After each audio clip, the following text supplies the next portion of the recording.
အားလုံးပဲမင်္ဂလာပါကျွန်တော်ဒီနေ့တော့ HOK ကဘာကြီးရဲ့ Northland ဆိုတဲ့ data လေးရဲ့အကြောင်းကိုပြပြပေးသွားမှာပဲဖြစ်ပါတယ်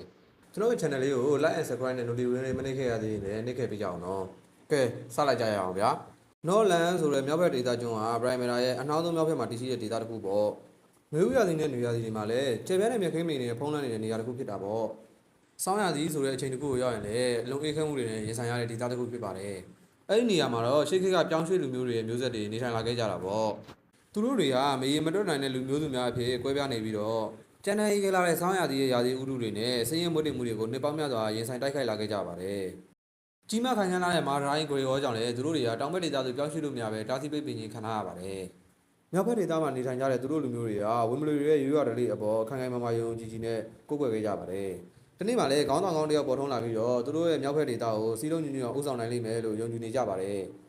ဒါကတော့ Northland ဆိုတဲ့ဒေသကြီးတစ်ခုလုံးရဲ့သမိုင်းချင်းညိုလေးပဲဖြစ်ပါတယ်။အခုထပ်ပြီးတော့ Northland ဒေသရဲ့တဦးတည်းသောမြို့လေးဖြစ်တဲ့ Chorno ဆိုတဲ့မြို့လေးအကြောင်းပြပြပေးသွားမှာပဲဖြစ်ပါတယ်။ Chorno ဆိုတဲ့မြို့လေးကမြောက်ဘက်ပြည်နယ်ဒေသမှာတည်ရှိတဲ့တဦးတည်းသောမြို့လေးတစ်မြို့ဖြစ်တာပေါ့။ Chorno လူမျိုးတွေကရခိုင်ကမြောက်ဘက်ပြည်နယ်ဒေသမှာတည်ရှိတဲ့ကျေပြန့်လာတဲ့မြခင်းမြင့်တွေပေါ်မှာလှည့်လည်နေထိုင်ခဲ့ကြတဲ့တောင်ရွှေလူမျိုးတွေပေါ့။သူတို့တွေကရဲရဲနဲ့စစ်တီတော်ယဉ်ကျေးမှုတွေနဲ့လူတီများထင်ရှားကြပါတယ်။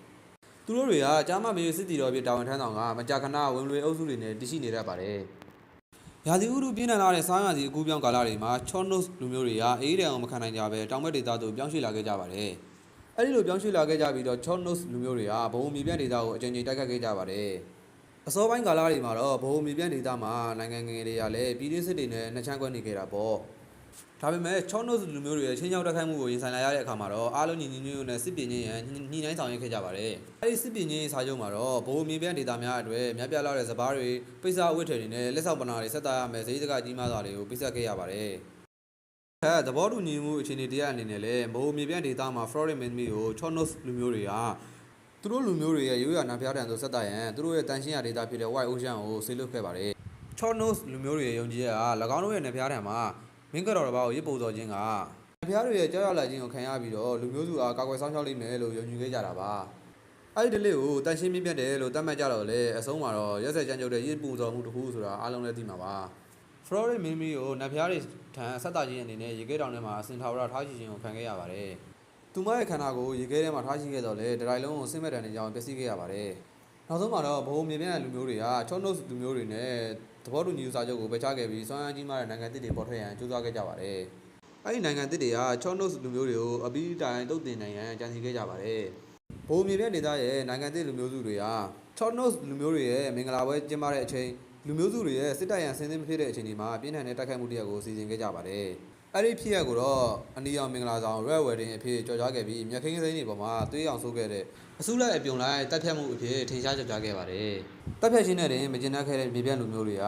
ကရေခဲလူတွေပြီးမြောက်ဘက်ဒေသမှာရှိတဲ့ရစ်ပူစော်ချင်းခံထားရတဲ့မင်းကတော်ရဲ့တင်းချိုင်းကိုအတွင်းမှာလည်းပုံဝယ်ထားတဲ့ဘန်နာတွေရှိမလားဆိုပြီးတော့ရှာဖွေခဲ့ကြပါတယ်။ပူဇော်ချင်းပြုလုပ်ထားတဲ့အရာတွေကိုဖျက်ဆီးခဲ့ကြပြီးရွှေတွေနဲ့ပြည့်နေနေတဲ့တစ်တာတွေကိုတည်ဆောင်သွားခဲ့ကြရင်ဝမ်းမြောက်ပျော်ရွှင်နေခဲ့ကြပါတယ်။အဲ့ဒီအချိန်မှာပဲသူတို့ရဲ့လောဘတွေကိုအတော်မတတ်နိုင်ပဲပြင်းထန်တဲ့နှင်းမုန်တိုင်းနဲ့နှင်းတောင်ပြိုကျမှုတွေကိုခံခဲ့ရပါတယ်။ထွက်ပြေးရန်ကြိုးစားခဲ့တော့လည်းအလွန်နှင်းမြန်စွာပြုတ်ကျလာတဲ့ရေခဲတုံးတွေကြောင့်လမ်းကြောင်းတွေပိတ်ဆို့သွားခဲ့ရပါတော့တယ်။သူတို့တွေကပိတ်ဆို့ခြင်းခံခဲ့ရတဲ့ရေခဲတွေကြောင့် Florida မင်းသမီးနဲ့အတူရေခဲတောင်တင်ကြားထဲမှာမြုပ်နှံခြင်းကိုခံခဲ့ရပါတယ်။ဇလန်လေးရတော့ဒါပါပဲဗျာ။ HOK ကဘာကြီး Primera ရဲ့ဒေတာတစ်ခုဖြစ်တဲ့ Northland ဒေတာအကြောင်းကိုရှင်းပြပေးသွားတာပဲဖြစ်ပါတယ်။ကျွန်တော်ဘော်ဒါတွေလည်းတိုက်နေတက်လိမ့်မယ်လို့မျှော်လင့်ပါတယ်။ကျွန်တော်ရဲ့ channel လေးကိုလည်း like and subscribe လေးနှိပ်ခဲ့ကြအောင်နော်။ကျွန်တော်ကတော့ MG ပါနောက်ဗီဒီယိုတွေမှာပြန်လည်ဆုံတွေ့ကြတာပေါ့ဗျာ။